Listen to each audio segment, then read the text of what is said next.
Bienvenue sur ce résumé de Le régime financier, le guide complet pour bien gérer son argent dès le début, de Chelsea Fagan et Lorraine Verhage. Découvrons ensemble ce joyau. Point clé 1. Vos décisions financières peuvent construire ou détruire votre réussite financière. Connaissez-vous quelqu'un qui souhaite être pris dans une crise financière? Probablement pas. Bien que les gens ne veuillent pas avoir de difficultés financières, beaucoup d'entre eux agissent comme s'ils ne se souciaient pas de leurs finances. Les gens dépensent sans penser à leurs dettes et à la façon dont ils vont survivre le mois suivant. Il n'est pas rare non plus de voir des personnes vivre au-dessus de leurs moyens. Cette nonchalance financière doit cesser si nous voulons construire un monde de personnes financièrement stables. Presque tous les processus couronnés de succès s'appuient sur un guide ou un ensemble de principes à suivre. Il en va de même pour vos finances. Vous devez apprendre à être discipliné, à dépenser judicieusement et à créer de la richesse. Des conseils et des algorithmes d'action concrets vous aideront à améliorer votre situation financière. Ils contribueront également à réexaminer le tableau général de la vie et les changements éventuels de vos priorités. Selon Fagan et Hage, vous ne pouvez pas entreprendre ce voyage seul. Il serait préférable que vous receviez le soutien et l'aide de personnes honnêtes qui comprennent l'importance d'une vie financière saine et de l'accumulation d'argent. Ces personnes vous tiendront également responsable de vos objectifs et vous rattraperont quand vous échouerez. La sagesse financière ne consiste pas seulement à garder de l'argent sur votre compte en banque. Elle englobe également vos habitudes, vos pensées et votre capacité à accroître votre richesse. Peu importe que vous soyez fauché ou âgé. Les informations suivantes vont changer votre vie et vos idées sur vos finances. Elles révèlent les secrets qui vous aideront à naviguer sur la voie du succès et à gagner plus d'argent. Êtes-vous prêt à découvrir comment devenir bon avec l'argent et développer de meilleures habitudes financières? Point clé 2. Pour bien gérer son argent, il faut un budget personnel. Combien de fois avez-vous acheté des choses dont vous n'aviez pas besoin ou que vous ne pouviez pas vous permettre?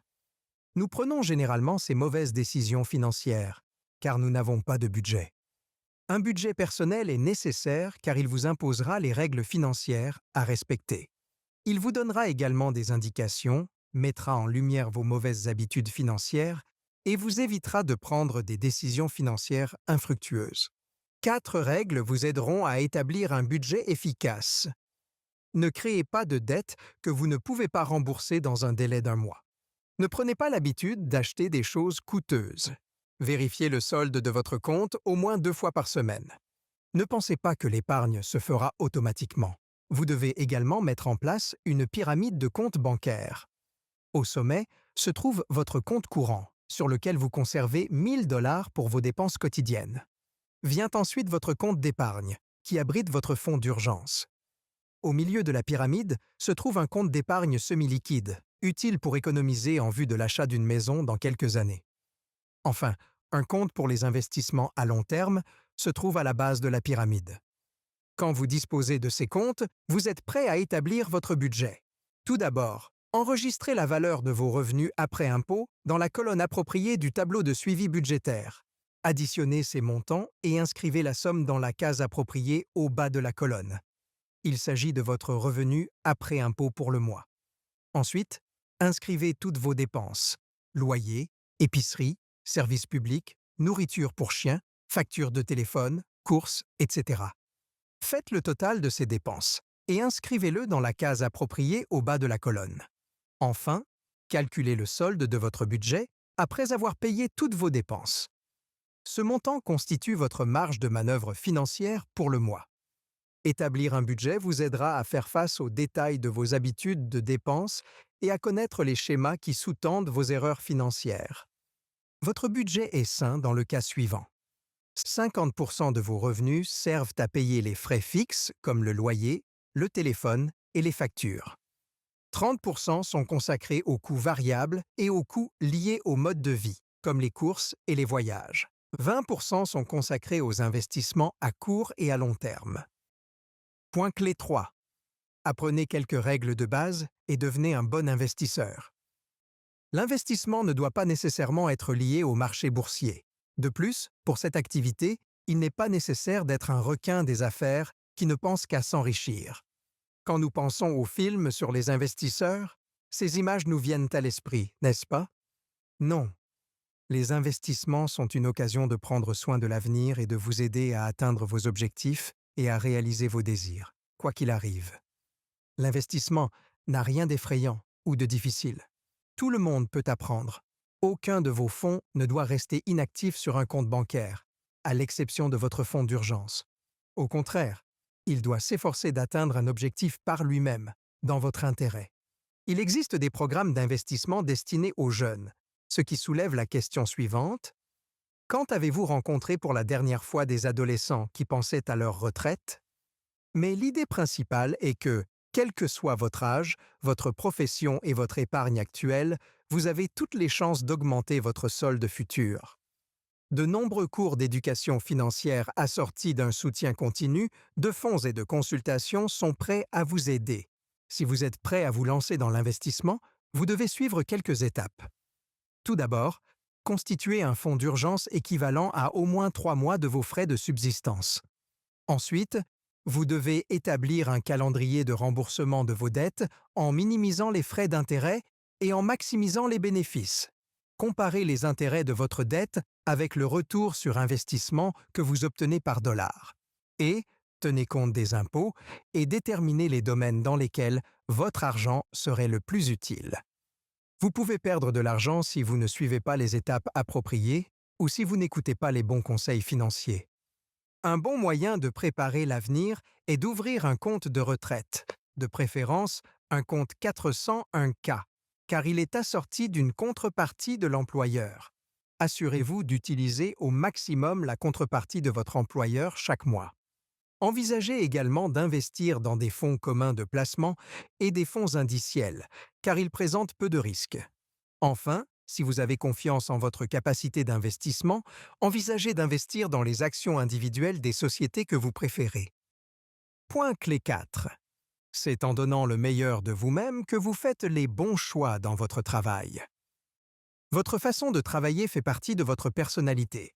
Il est normal de vouloir réussir, mais cela ne doit pas se faire au détriment de votre vie sociale ou personnelle.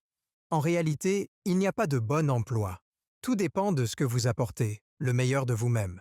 Si vous voulez poursuivre une carrière de rêve, devenez financièrement stable, en vivant en dessous de vos moyens et en diversifiant vos sources de revenus. Cela vous permettra de changer d'emploi ou de carrière.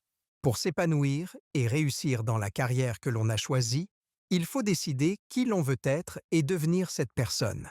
Cela signifie qu'il faut décider de l'heure à laquelle vous vous réveillez pour commencer votre journée, de votre apparence quand vous entrez dans votre bureau et de votre aptitude à nouer des contacts et à parler en public. Votre professionnalisme est jugé sur le sérieux avec lequel vous prenez vos habitudes de travail et vos échéances. Vos paroles, vos actions et votre comportement doivent confirmer que vous savez exactement ce que vous voulez. Aucun emploi ne vous permettra de cocher tous les points de la liste des emplois de vos rêves, car chaque emploi a ses avantages et ses inconvénients. De nombreuses personnes commettent des erreurs en abandonnant leur passe-temps, leurs voyages et leurs rencontres avec des amis au profit du travail. Pourquoi? Car les responsabilités dans d'autres domaines de la vie ont un effet positif important sur la productivité au travail, et ainsi sur les salaires et les économies. Elles vous aident à vous sentir confiant et compétent dans d'autres domaines, et vous rappellent constamment que le monde ne commence et ne s'arrête pas à l'horizon de votre travail. Ne devenez pas l'otage de votre travail. Considérez-le comme une ressource qui vous aidera à améliorer vos compétences et à atteindre vos objectifs professionnels. Vos paroles, vos actions et votre comportement doivent confirmer que vous savez ce que vous voulez. Un rôle unique dans un emploi unique est la recette d'une relation de travail malsaine. Chelsea Fagan. En somme, optimisez chaque heure que vous passez au travail en maximisant la valeur que vous tirez de chaque heure de travail. Réalisez plus de choses en moins de temps, pour avoir la liberté de poursuivre le style de vie que vous souhaitez. Essayez d'approfondir les connaissances qui vous aideront à évoluer dans le contexte de votre vie professionnelle. Point clé 5. N'oubliez pas que vous avez à manger à la maison. Manger des plats préparés dans les restaurants est rapide, agréable et savoureux. Mais c'est aussi très cher. Si vous calculez le montant que vous dépensez chaque jour au restaurant, vous comprendrez pourquoi vous n'êtes pas plus riche. Cuisiner vos repas est un excellent moyen d'économiser de l'argent. Pendant que vous cuisinez, vous pouvez faire défiler la journée dans votre tête et méditer, vous connecter profondément avec votre repas et sa provenance, et éviter de payer des repas trop chers. Tout le monde y gagne. Votre mode de vie serait trop coûteux si vous preniez l'habitude de manger au restaurant. Repensez à vos véritables désirs. Cette commande de pizza vaut-elle la peine de renoncer à votre plan d'épargne et d'investissement à long terme? Surtout si vous essayez d'imiter les habitudes des blogueurs ou des célébrités que vous suivez sur Internet. C'est généralement à eux qu'il incombe d'inviter les gens dans les restaurants. Vous pouvez répondre à leur publicité ou poursuivre votre vision. L'argent, c'est bien, mais il doit avoir un but, sinon on n'en aura jamais assez. Chelsea Fagan. La sécurité financière implique que vous adoptiez l'état d'esprit d'une grand-mère italienne. Il est impératif de cuisiner pour vous et les membres de votre famille, et de manger à l'extérieur ou de commander des plats pour vous faire plaisir. Si, pour cela, vous devez apprendre à cuisiner et passer plus de temps dans la cuisine, considérez cela comme un nouveau passe-temps et une occasion de tester vos compétences. Et si vous cuisinez avec les membres de votre famille, votre partenaire ou vos amis, cela peut devenir une tradition pour passer du temps de qualité ensemble. Les aliments que vous cuisinez n'ont pas besoin d'être cool et jolis pour Instagram. Votre alimentation doit être pratique et basée sur ce qui est disponible dans le présent, ce qui est de saison et ce qui est sur le point de se dégrader. Il s'agit de cuisiner en grande quantité et de congeler ce qui se conserve bien. Il faut également faire preuve de modération, un peu de ceci et de cela et trop de rien. Ça doit être rassasiant, bien assaisonné et économique. Ainsi, la prochaine fois que vous voudrez aller au restaurant le plus proche, rappelez-vous qu'il y a à manger à la maison et que ça vous permettra d'économiser. Point clé 6. Votre maison est votre sanctuaire. Vous pouvez y être vous-même. Créer une maison dans laquelle vous vous sentez bien devrait être votre priorité. C'est un cadeau que vous vous faites à vous-même et qui se répercute sur le reste de votre vie.